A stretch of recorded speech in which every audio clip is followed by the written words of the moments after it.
예수님을 찬양합니다. 예수님 영광 받아 주시옵소서. 예, 감사를 드립니다. 우리 좌우에 있는 분, 앞에 있는 분 보시고 인사하시죠. 안녕하세요. 반갑습니다. 좋은 아침입니다. 잘 오셨습니다. 네. 네. 네. 하나님의 말씀은 신약 성경입니다. 신약 성경 에베소서 6장.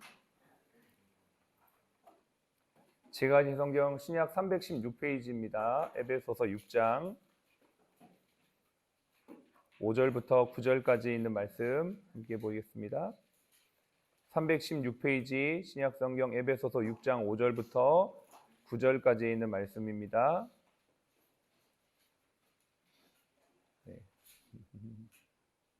같이 읽겠습니다. 시작. 종들아 두려워하고 떨며 성실한 마음으로 육체의 상전에게 순종하기를 그리스도께 하듯 하라.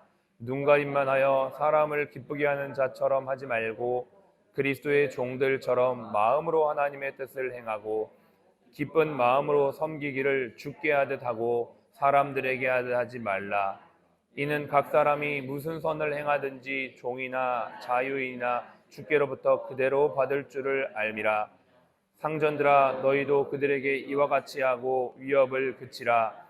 이는 그들과 너희의 상전이 하늘에 계시고 그에게는 사람을 외모로 취하는 일이 없는 줄을 너희가 알미라. 아멘. 네, 오늘과 내일에 이어서 이틀 동안 권위에 대해서, 리더십과 팔로우십에 대해서 간단하게 말씀을 나누고자 합니다. 우리는 일터에서 일하고 있습니다. 일터에서 일하는 것은 어떤 조직 안에서 일하는 것이고, 그 조직 안에는 직책과 또 직무들이 정해져 있죠. 그래서 그러한 권위가 어디에서부터 왔는지에 대한 성경적인 이해가 굉장히 중요합니다. 많은 회사와 또 많은 사회 구조 속에서 직무와 권위가 어디서부터 오냐면, 다시 말합니다. 권위가 어디서부터 오냐면 나이나 직책에서 옵니다. 군대에서는 어떻게 권위가 주어지면 계급으로 옵니다. 예, 아무리 나이가 많고 적고 그것 크게 중요하지 않죠. 먼저 군대 들어와서 병장을 달면 거기서부터 그 권위가 주어지는 것이죠. 사회의 모든 조직은 그렇습니다. 근데 이 권위가 어디서부터 왔는지를 우리 그리스도인들은 알아야 합니다. 그래야지 그 권위에 대한 온전한 통로의 역할을 감당할 수 있는 것이죠. 세상 사람들은 권위를 보통 이렇게 생각합니다. 파워라고 생각합니다. 그러나 우리 그리스도인들은 권위가 절대 파워가 아니라는 것을 알아야 합니다. 단순히 파워를 넘어서서 섬기는 하나님의 도구, 그리고 위임받은 힘이라는 이 authority, 권위라는 것을 꼭 기억해야만 합니다. 그것을 모르면 내게 주어진 힘을 휘두르게 됩니다. 잘못된 방향으로 쓰게 됩니다. 그래서 우리가 이것을 병원에서, 우리 조직에서 분명히 인식하고 있을 때 우리에게 주어진 직무의 범위 안에서 나에게 주어진 직책을 잘 감당할 수가 있게 되는 것이죠. 오늘 우리가 성경을 읽었습니다. 가만히 보니까요, 종들에게도 말씀하셨고 상전들에게도 말씀하셨습니다. 그런데 동일하게 종이나 상전에게 동일하게 그 위에 상전이 계신다고 말씀하시죠. 그게 바로 하나님이십니다. 모든 권위의 시작은요, 하나님이십니다. 하나님께로부터 모든 권위가 시작이 되었습니다. 우리 같이 한번 이 이사야서 말씀을 읽어보겠습니다. 대저 여호와께서 이같이 말씀하시되 하늘을 창조하신 이 그는 하나님이시니 그가 땅을 지으시고 그것을 만드셨으며 그것을 견고하게 하시되 혼돈하게 창조하지 아니하시고 사람이 거주하게 그것을 지으셨으니 나는 여호와라 나 외에 다른 이가 없느니라. 땅과 만물을 지으시고 그 위에 사람을 두셔서 사람을 살게 하신 그분이 권위자이시고 권위를 부여하신 분이다라는 것입니다. 우리 그리스도인들의 세계관의 첫 번째, 우리의 모든 권위는 하나님으로부터 왔다라는 것입니다. 근데요, 이 권위를 이 땅에 몸소 가지고 오신 분이 계시죠. 그분이 바로 예수 그리스도입니다. 예수님께서 마태복음 28장 마지막 이 땅에서의 사명을 다 끝내시고 하나님 아버지께로 돌아가실 때 내게 주신 권위를 말씀하시면서 그 권위로 너희에게 명령한다라고 하셨던 그 지상 명령, 그게 바로 뭡니까? 복음을 땅끝까지 증거하라고 하는 것이죠. 그렇습니다. 우리가 이 땅에서 하는 모든 일, 먹든지 마시든지 돈 벌든지 결혼하든지 무엇을 하든지 무엇을 위해 합니까? 하나님의 영광을 위해 하는 것이죠. 그렇게 하라고 우리에게 예수님께서 그 권위를 가지신 분이 우리에게 그 권위를 맡겨 주셨습니다. 그래서 그것이 연결되어서 어떻게 되냐면, 먼저 요걸 볼게요. 하나님이 우리에게 주신 권위, 크게 이렇게 영역이 나누어져 볼 수 있습니다. 인간인 우리에게 하나님이 하나님의 형상대로 지음받은 우리에게 이 세상 만물을 다스릴 수 있는 권위를 주셨죠. 이 권위는 누구로부터 왔냐? 내게 그냥 주어진 게 아니고요, 창조주로부터 온 겁니다. 그래서 나에게 주신 이 권위가 하나님께로 왔기 때문에 나는 어떠한 자냐? 관리자입니다. 그거를 우리가 성경에서는 청직이다 그렇게 말하죠.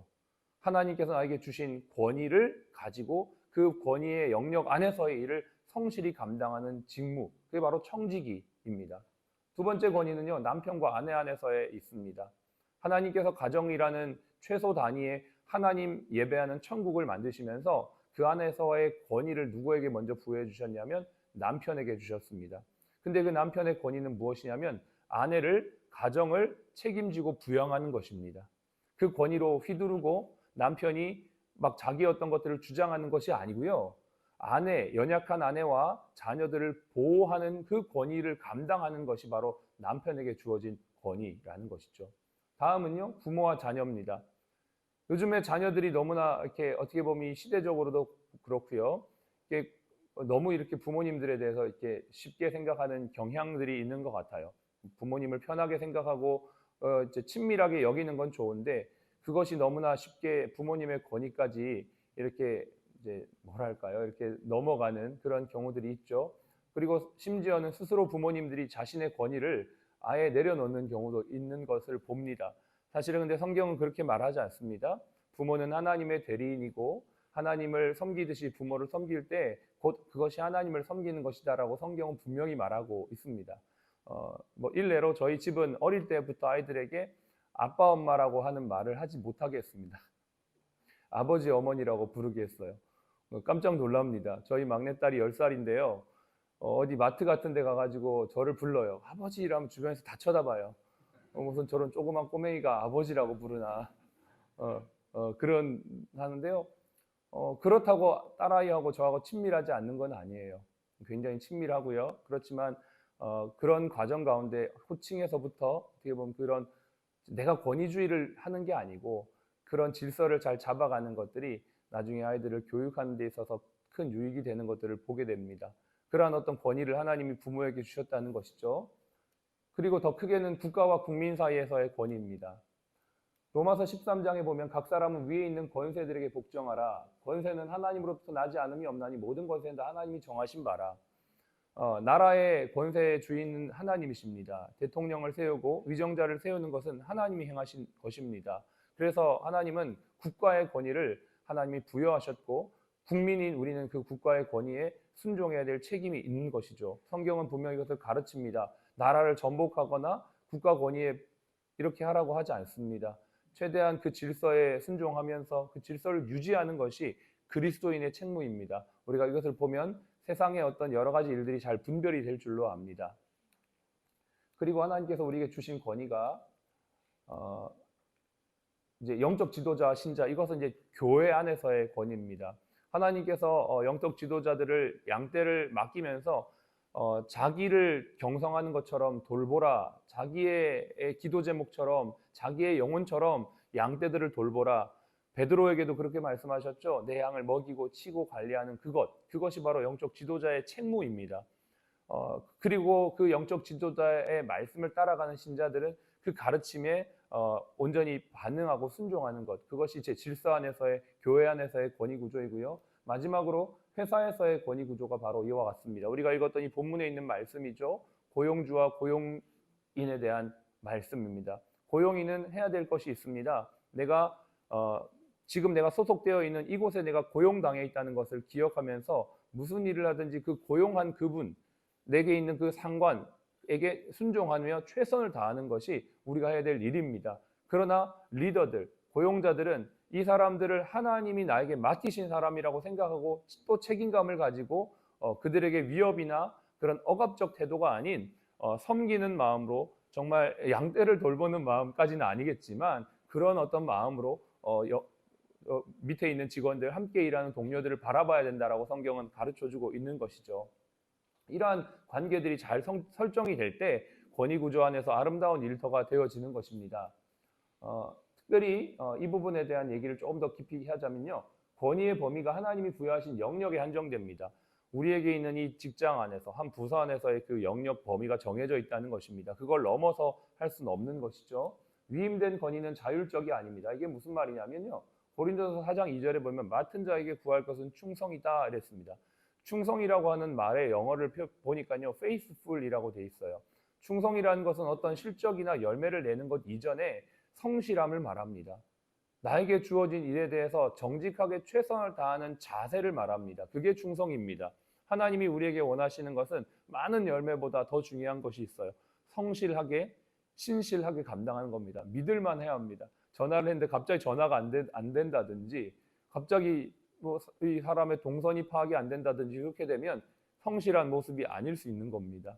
우리가 이것을 꼭 기억해야 되겠습니다. 위임된 권위는 하나님의 뜻을 섬기는 위임된 권위에 대한 하나님의 뜻은 섬기는 것입니다. 네, 섬긴다는 거 이거 계속적으로 말하고 있는데요. 그래서 모든 권위는 하나님께서 주신 것이다 라는 것이죠. 이런 말씀을 나누면서 이렇게 살아갔던 한 사람의 이야기가 우체부 프레드 이야기라는 책에 잘 소개가 되어 있습니다. 제가 이 예화를 소개하면서 마치려고 합니다. 노크 소리가 들렸습니다. 문을 열어보니까 우체부가 기다리고 있어요. 그 집은 마크 샌번이라는 사람의 집이에요. 안녕하세요, 샌번 씨. 저는 프레드입니다. 저는 이 지역에서 우편물을 담당하고 있습니다. 당신이 처음 이사가 와서 환영도 하고 어떤 일을 하는 사람인지 해서 방문했습니다. 그렇게 처음 만났던 이 샌번이라고 하는 사람은요. 자기개발 강사이고 직업 컨설턴트입니다. 근데 우체부가 그렇게 환대해 주니까 너무나 기분이 좋았어요. 이 사람은 1년의 절반을 자기개발 강사로 다니면서 집을 비웁니다. 그렇기 때문에 이 우체부 프레드가 큰 택배는 이제 이렇게 창고 같은 데다 잘 넣어놓고 작은 우편물은 밑에다가 해서 집이 비어 있는 것도 잘 표시가 안 나고 그렇게 잘 챙깁니다. 이 샌버는 이 프레드의 모습에 감동이 됩니다. 1년의 절반을 강의를 다니기 때문에 그 강의의 내용이 항상 프레드가 나옵니다. 이 프레드가 어떤 사람인가 막 친절하다 이런 이야기를 하면서 그 이야기가 확산되기 시작하고 기업마다 이제는 새로운 신조어가 생겼는데 프레드 효과라는 신조어가 생깁니다. 그리고 기업마다 그 강의를 들었던 기업이 프레드상을 지정해서 고객 가치를 실현하고 친절하게 했던 사람들에게 상을 주기 시작합니다. 이게 우체부 프레드 이야기라는 책에 나와 있는 내용이에요. 실존 인물이고요.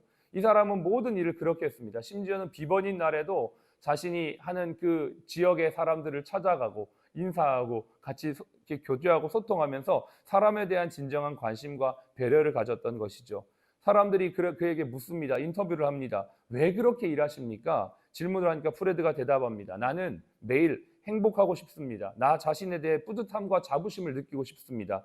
그런데 나는 다른 사람을 도울 때 얻는 만족감이 최고의 만족감이고 그런 자부심입니다. 그래서 이 일을 합니다. 저는 이 이야기를 보면서 우리 병원도 다른 사람을 돕는 일을 하고 있는 일이 이 일이다. 우리의 일에 대한 가치가 벌써 다른 사람을 돕는 얼마든지 그 안에서 우리는 만족감과 행복감을 누릴 수 있다라는 생각들을 하게 되었습니다. 여러분, 우리가 이 프레드 이야기를 보면서 우리도 사랑 플러스 사람 이런 인물 누구 인물상 이런 거 제정해서 하면 어떨까 그런 생각도 하고 우리의 일터가 그러한 일터가 되면 참 좋겠다라는 생각을 했습니다. 오늘 성경은 말합니다. 모든 권위가 하나님으로부터 말미암아 왔으니까 죽게 하듯 하고 사람에게 하듯 하지 말라. 그것이 상전이든 그것이 밑에 부하 직원이든 누구든지 섬기는 리더로 살아가라라고 권면하고 있습니다. 내일은 이것을 이어서 우리가 리더십과 팔로우십에 대해서 좀 더 구체적으로 말씀을 나눠보고자 합니다. 이것이 우리의 일터에서 잘 적용될 수 있는 아름답고 복된 우리 사랑 플러스 병원 되실 수 있기를 기원하고 기도합니다. 네, 기도하겠습니다. 하나님 그렇습니다. 우리에게 허락하여 주신 권위와 직무의 범위 안에서 오늘도 성실하게 감당하는 주님의 청지기가 되기를 원합니다. 오늘 이 자리에 예배 오신 모든 분들 한 분 한 분을 새롭게 하여 주시고 축복하여 주시고 오늘도 기분 좋게 힘차게 일할 수 있도록 하나님 은혜와 능력으로 함께하여 주시옵소서. 우리에게 주신 하나님의 권위 안에서 최선을 다하게 하시고 내가 하는 일에 대한 가치를 발견하여 이 가치를 통하여 이웃사랑을 실천하는 사랑 플러스 병원 될 수 있도록 축복하여 주시옵소서. 지금은 우리의 생명이요 부활이신 예수 그리스도의 은혜와 아버지 하나님의 극진하신 사랑하심과 성령님의 내주교통 충만 인도하심이 오늘 하나님의 말씀대로 충성스럽게 일하기 원하는 우리 모든 사랑 플러스 가족 머리 위에 또 모든 환우분들 머리 위에 지금부터 영원까지 함께 하시기를 예수님의 이름으로 축복하며 기도합니다. 아멘. 아멘. 네. 예, 오늘은 구호하지 않고요. 우리 좌우에 있는 분 옆에 있는 분 보시고 오늘도 좋은 하루 되세요. 한번 이렇게 악수하시고 격려하시고.